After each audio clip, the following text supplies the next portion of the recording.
Assalamualaikum warahmatullahi wabarakatuh. Baik teman-teman, di sini kita akan melakukan podcast yang bertema dari bab 12, yaitu perspektif Islam tentang feminisme dan disorientasi seksual.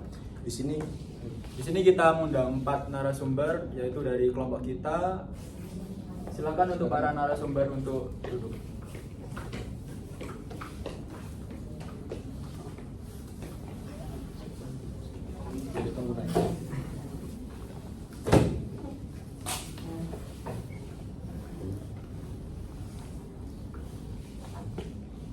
Sebelum kita mulainya, ini narasumber akan memperkenalkan diri terlebih dahulu. Dimulai dari sebelah kanan yang lebih jauh.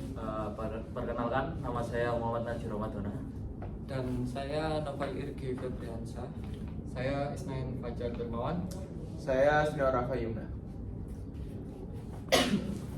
Baik, di sini saya mau bertanya satu hal yang menurut saya mengganjal. Kan saya alumni pondok nih. Di pondok ini banyak kasus LGBT atau ya seperti feminisme gitu.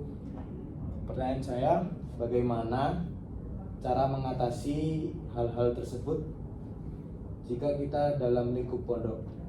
Misalkan kita sebagai pengasuh atau ustadz, asatid atau ustadzah gitu, atau sebagai teman sendiri, bagaimana cara mengatasinya? Di sini saya ada sedikit cerita ya, dari pengalaman saya, cerita dari adik-adik kelas saya itu ada dan itu nyata. Waktu itu anaknya juga baru masuk pondok. Terus beberapa bulan dia melakukan hal berhubungan sesama jenis pada waktu malam hari, dan itu nyata. Itu cowok atau cewek? Itu cowok. Cowok. Terus kenanya itu bukan kenanya itu gak langsung sama seniornya dulu, bertahap. Pertama itu kenanya itu dari teman dekat yang Jadi teman dekat itu terus lapor. Lapor. Jadi waktu itu kan tidur ya, temannya itu malam-malam tidur. Terus si anak ini yang suka sama laki-laki itu langsung di Iya, dimainkan langsung gitu ya. Langsung ya. Terus anak ini lapor ke pengurus, dan sama pengurus itu ditindak lanjut, dikasih hukuman, sempat itu dikasih hukuman sama panggilan orang tua juga. Bisa dikasih penjelasan hukumnya apa? Yo, itu berarti dari si pihak yang pengasuh santrinya sebenarnya tahu. Iya tahu juga semua. Tapi waktu anaknya kena itu sifatnya itu tidak berubah. Tetap itu tiap malam. Loh, tiap malam tapi tadi hukuman kan? Nah, itu hukumannya apa? Hukumannya itu pertama kali kena itu disuruh baca Al-Quran 2 juz, kalau enggak 1 juz, itu di makom. Terus sama panggilan orang tua, sama ditindaklanjuti sama pengasuh pondok. Tindak lanjut itu seperti apa? Kayak didekati anaknya, kayak apa? Pendekatan. Ya, pendekatan kayak gitu. Terus sudah masalahnya, lalu beberapa hari lagi dia itu melakukan lagi.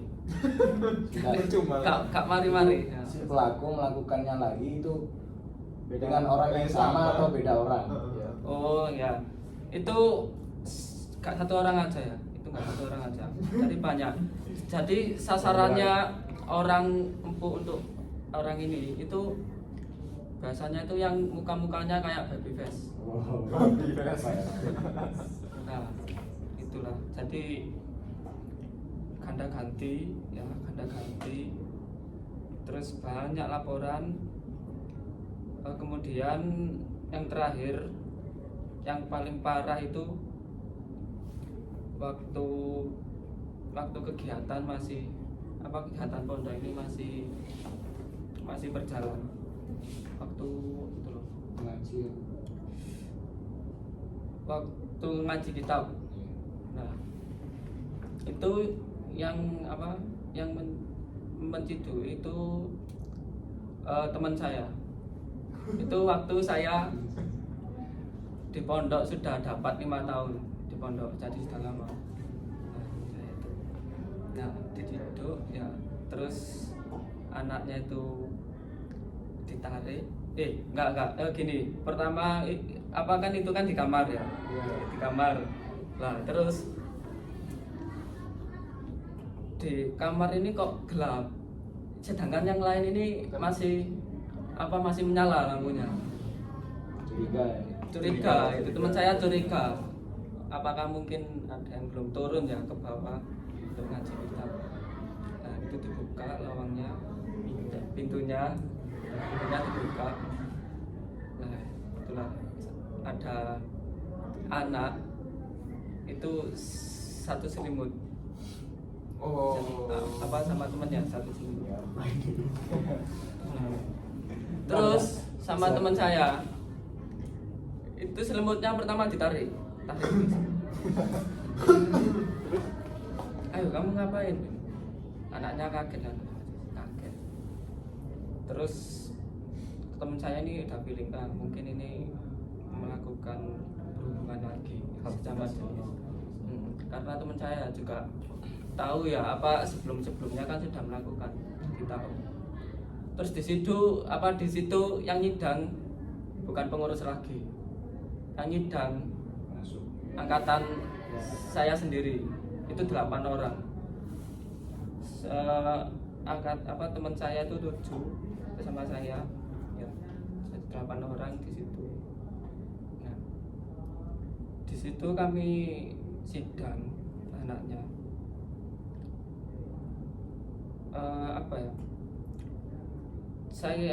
Saya sama teman-teman saya itu diancam, anaknya diancam. Oh, kalian ngancam anaknya yang berhubungan itu? Iya, diancam. Kamu kalau melakukan lagi Pukul? Iya, tak pukul. Iya, pakai kekerasan. Iya, pakai kekerasan. Dan waktu itu sempat mau dipukul sama temen saya, mau dipukul. Terus ada senior lagi yang lebih lama dari pondoknya, sekitaran 7 tahun kalau nggak 8 tahun. Itu masuk kamar, itu langsung ngomong, ada apa ini kak ya, mas, kalau nggak kak gitu, kayak kecak, mas, ini ada yang melakukan berhubungan sesama jenis. Nah, di situ nggak jadi kekerasan. Terus sama seniornya yang lebih tinggi itu dibilangin, kenapa kamu kok bisa sampai gini terus menerus. Dan ternyata itu anaknya itu cerita gini, waktu kecil, waktu SD itu anaknya itu sudah berhubungan juga sama temennya. Dari kecil? Iya, dari kecil. Aslinya anaknya gak gitu, anaknya berhubungan, temennya ini rusak, terus suka nonton lingkungannya rusak. Pengaruh Iya. dari SD. Mungkin solusinya itu tentu memperbaiki lingkungan, Rehabilitas sebenarnya. penanganan psikologis, pendekatan gitu kan. Ya gitu, berhubungan lingkungannya nggak baik. Nah, disitulah anaknya ketagihan sampai terbawa di pondok ini sampai kelas SMP. Terus gini mas, solusi akhir dari permasalahan itu apa? Iya. Menurut pandangan aja. Menurut pandangan aku ya, gimana ya? Tapi sebelumnya itu orangnya sampai sekarang udah sampai keluar dari pondok itu orang ini udah bertobat atau masih Ya, melakukan masih melakukan hubungan kayak Oh. itu tadi. Waktu anaknya banyak masalah, di situ dia dikeluarkan. Oh dikeluarin Hmm, dari Solusinya pondok. dikeluarkan. dikeluarkan. Langsung dikeluarkan. Berarti dari sisi pondoknya belum menyelesaikan, kalau dia dari LGBT itu belum menyelesaikan masalahnya di pondok. Iya, masih belum. Belum. Berarti dari sisi pondoknya juga nggak mau menyelesaikan masalah orang ini yang udah LGBT terus menerus dari kecil ini, belum diselesaikan. Iya, belum. Jadi pengurusnya juga nggak bisa mengatasi hal ini juga. Kalau semisal dari Mas sendiri yang udah pondok Islam dari kakak tingkatnya, menurut Mas kenapa kok orang ini dari luar pondok juga, dari sisi pondoknya juga nggak mau menyelesaikan masalah, walaupun di pondok ini malah meningkatkan dari sisi Islam ya, meningkatkan keilmuan dari si Islam dari Al-Quran, malah bukannya lebih meningkatkan iman kok malah ya menurun gitu Mas. Maksudnya itu saya yang merubah. Iya betul. Iya, misalnya Mas sebagai orang yang paling penting di sana terus ingin berubah, itu apa yang mau Mas rubah? Gini ya, saya dulu mikirnya gini, anak ini kalau nggak di kalau di sidang nggak pakai kekerasan, itu nggak bakalan tobat, jadi tetap melakukan. Nah, waktu di sidang itu kan mau dipukul.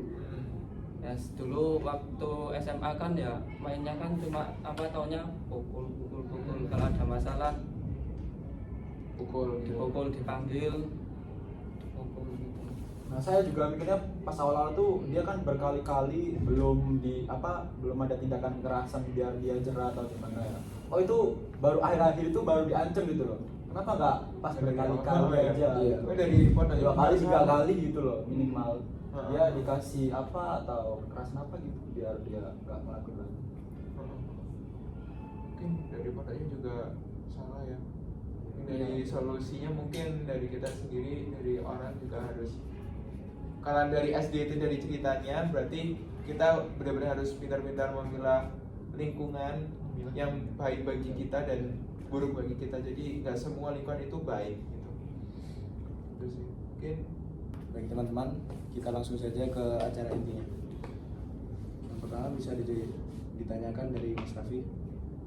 Yang pertama, untuk membuka diskusi bisa jelaskan dulu apa yang dimaksud dengan feminisme dan bagaimana Islam memandang gerakan ini. Ya, di sini saya menjelaskan feminisme dulu. Ya, Feminisme adalah gerakan sosial yang bertujuan memperjuangkan kesetaraan hak, kesempatan, dan perlakuan bagi perempuan dalam berbagai aspek kehidupan.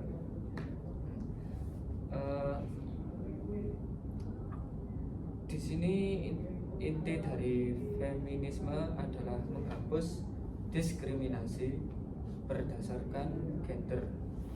Dalam perspektif Islam, kesetaraan dan penghormatan terhadap perempuan sebenarnya sudah menjadi bagian dari ajaran agama. Berhubungan dengan feminisme di masyarakat nih, apa saja fakta yang terjadi di masyarakat terkait pengaruh feminisme modern dan isu disorientasi seksual?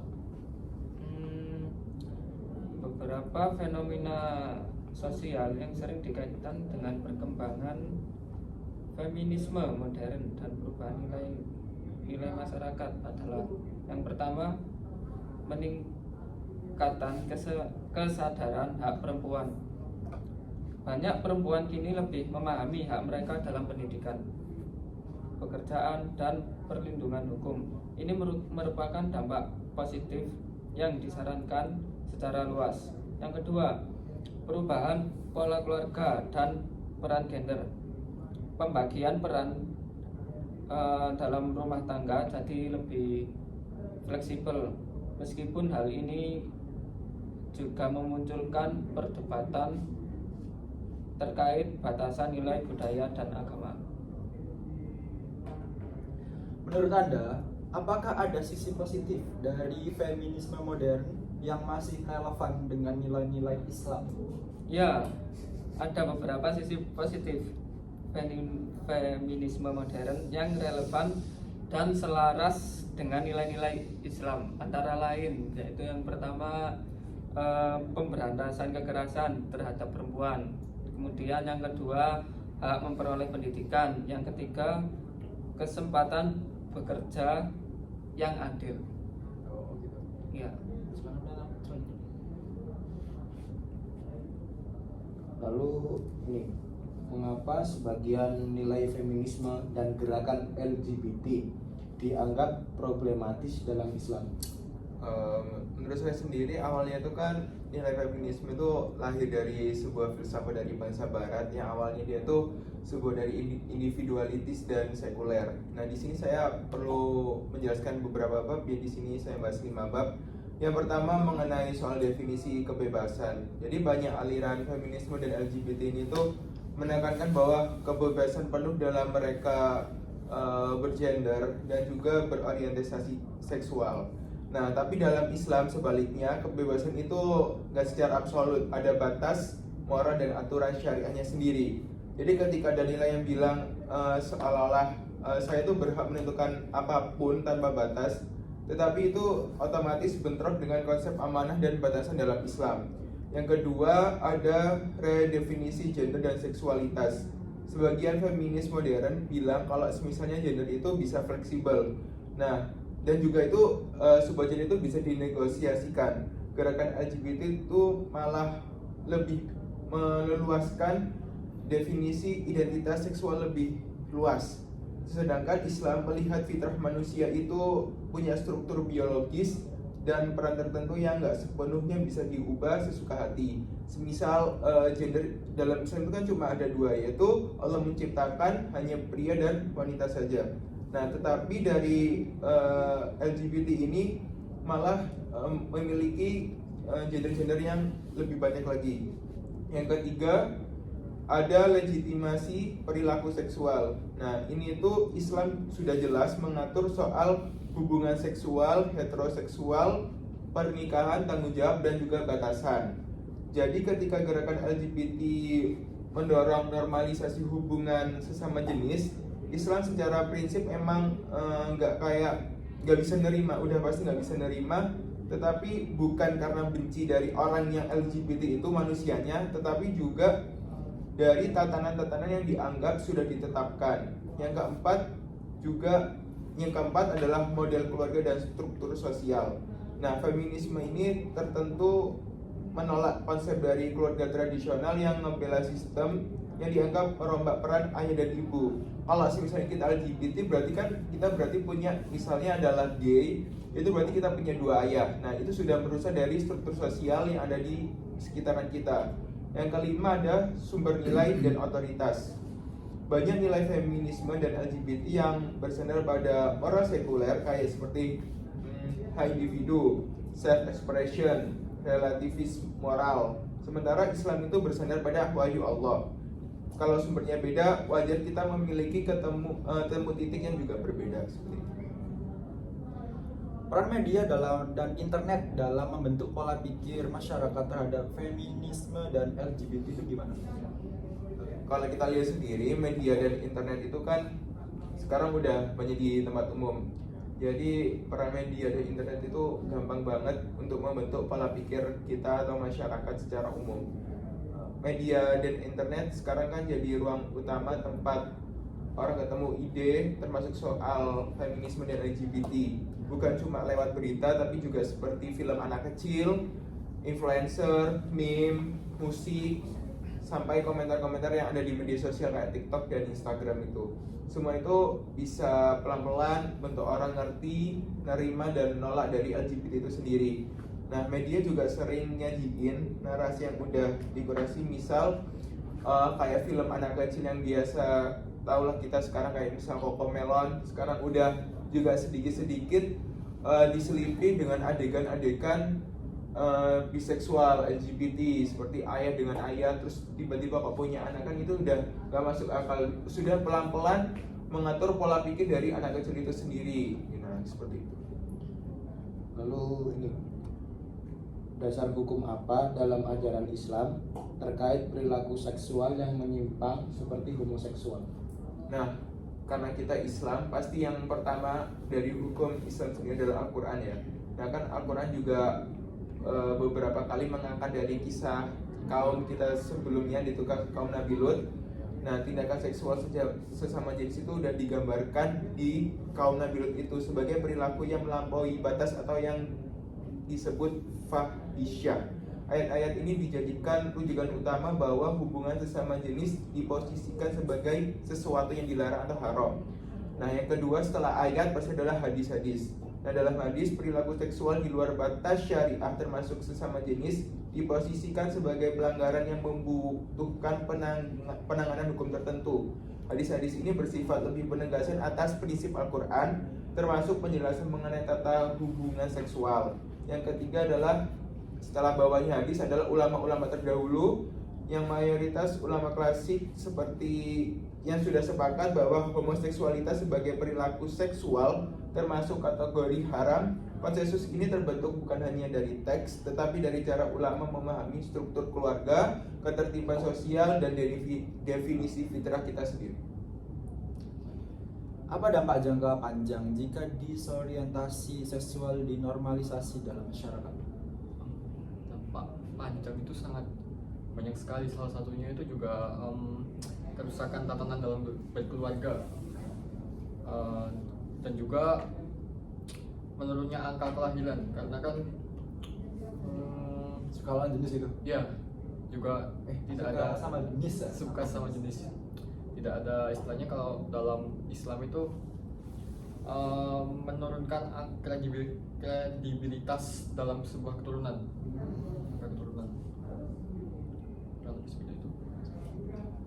Dalam kacamata Islam, langkah apa yang bisa dilakukan untuk menghadapi fenomena ini?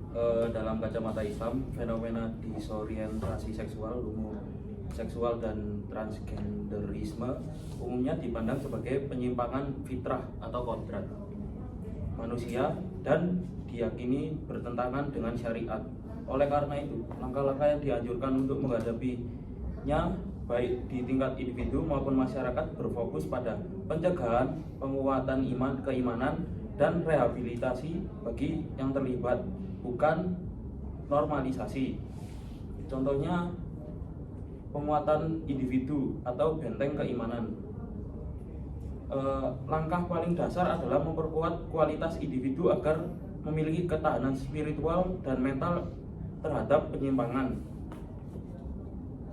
Contohnya mengajarkan agama Islam secara utuh, khususnya mengenai konsep fitrah atau kodrat manusia, tujuan penciptaan, dan hikmah pernikahan sebagai sarana prokreasi dan ketenangan jiwa atau sakinah. Yang kedua, menekankan bahaya dan konsekuensi dosa seperti zina dan liwat. Yang berikutnya ada peran keluarga. Ini termasuk benteng utama. Keluarga adalah inti masyarakat dan garda terdepan dalam pencegahan penyimpangan. Contohnya pendidikan seksual yang berbasis nilai Islam. Orang tua wajib memberikan edukasi yang benar mengenai perbedaan gender, fungsi reproduksi, dan batasan interaksi antara pria dan wanita sejak dini sesuai syariat. Terus menciptakan komunikasi terbuka agar anak tidak mencari informasi dari sumber yang menyesatkan. Berikutnya ada penciptaan lingkungan yang sehat. Menjaga interaksi yang sehat antara anggota keluarga yang berlainan jenis, misalnya batasan interaksi antara anak laki-laki dan sepupu perempuan. Menghindari display atau tontonan yang bisa merusak fitrah anak seperti tontonan yang menormalisasi perilaku seksual, menyimpan atau pertukaran peran gender. Terus yang ketiga ada peran masyarakat. Pada tingkat masyarakat yang lebih luas, langkah-langkah yang bersifat kolektif dan struktural. Contohnya perlindungan hukum dan kebijakan. Negara dan lembaga terkait harus memastikan bahwa tidak ada kebijakan atau hukum yang melegalkan atau menormalisasi perilaku penyimpangan. dan memastikan penegakan hukum terhadap tindakan asusila yang melanggar syariat dan norma kesusilaan umum. Lalu begini Mas, menurut Mas Najib nih, apa peran sekolah, kampus, dan pemerintah dalam menghadapi isu tersebut? Mungkin dari peran sekolah, kampus, dan pemerintah dalam isu ini, masyarakat sangat kompleks karena harus menyeimbangkan antara prinsip perlindungan hak asasi manusia termasuk non-diskriminasi dengan nilai-nilai agama dan norma kesusilaan yang dianut mayoritas masyarakat. Mungkin dari peran sekolah atau kampus, mungkin penjagaan dan perlindungan siswa atau mahasiswa, seperti mungkin anti diskriminasi atau anti perundungan. Terus penguatan nilai seperti penguatan nilai keagamaan dan kepancasilaan. Udah, itu aja, Mas. Bagaimana pandangan akademik atau penelitian modern mengenai penyebab meningkatnya disorientasi seksual?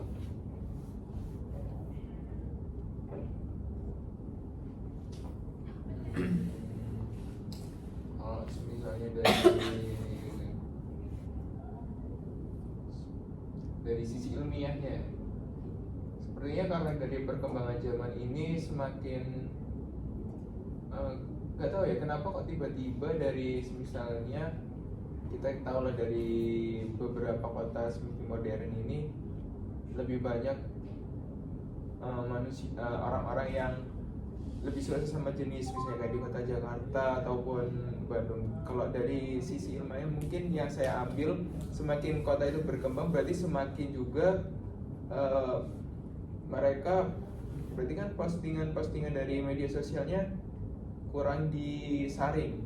Nah, dari sisi manusianya juga karena sudah modern merasa semua hal itu tidak bisa dinegosiasikan. Jadi dari sisi imannya juga sepertinya dia kurang percaya dari ketuhanan, seperti itu mungkin. Mungkin teman-teman bisa juga nambahin atau sependapat. Mungkin juga ada faktor biologisnya juga menurut saya. Terus saya kemarin kan sempat baca-baca juga, ada beberapa studi MRI itu menunjukkan sedikit perbedaan struktural dan anatomis pada bagian otak tertentu seperti anterior cingulated cortex dan temporal lobe sebelah kiri antara individu homoseksual dan heteroseksual. Ada juga teori yang mengaitkan paparan hormonal yang tidak biasa selama perkembangan janin, misalnya kelebihan hormon androgen pada wanita dengan orientasi seksual. Apakah masih ada yang berpendapat? Sebenarnya sama sih pendapat. Apakah ada contoh kasus nyata nih yang menunjukkan bagaimana pendekatan Islam mampu membantu seseorang keluar dari disorientasi seksual atau ide feminisme ekstrim? Jika berbicara tentang apa tadi? Pendekatan Islam mampu membantu seseorang keluar dari disorientasi seksual atau ide feminisme ekstrim. Jika kita berbicara kasusnya itu, tentu di dunia ini banyak sekali kasus dari keluarga lah contohnya yang melaporkan bahwasanya misalnya keluarganya ini ada yang terindikasi LGBT. Contoh kasusnya itu tentu bisa disembuhkan dengan sebuah pendekatan keluarga, lingkungan, dan itu juga sudah menjadi tadi kasus di berbagai belahan dunia ini. Jadi itu mungkin salah satu contoh bentuk nyata atau bentuk pendekatan bahwa syariat Islam, syariat agama ini bisa mengembalikan dari sifat LGBT ke sifat kita yang aslinya sebenarnya. Kurang lebih seperti itu. Terakhir, apa pesan Anda untuk generasi muda yang sedang bingung menghadapi berbagai informasi tentang feminisme dan LGBT? Tentu yang pertama kita sebagai anak muda itu harus menjaga lingkungan. Yang kedua itu memperbanyak ilmu agama, pendidikan agama yang melarang kita untuk menyentuh atau mendekati apa itu feminisme dan LGBT itu. Dan yang ketiga, kita harus mencari lingkungan yang positif agar kita tidak terpengaruh oleh lingkungan buruk lah istilahnya. Mungkin dari teman-teman ada tambahan? Sih sama-sama semua. Sama. Karena dari waktu juga. Kita tutup podcast hari ini Sekian dari kami. dari kelompok 5. Ya. Wassalamualaikum warahmatullahi wabarakatuh. Waalaikumsalam warahmatullahi wabarakatuh.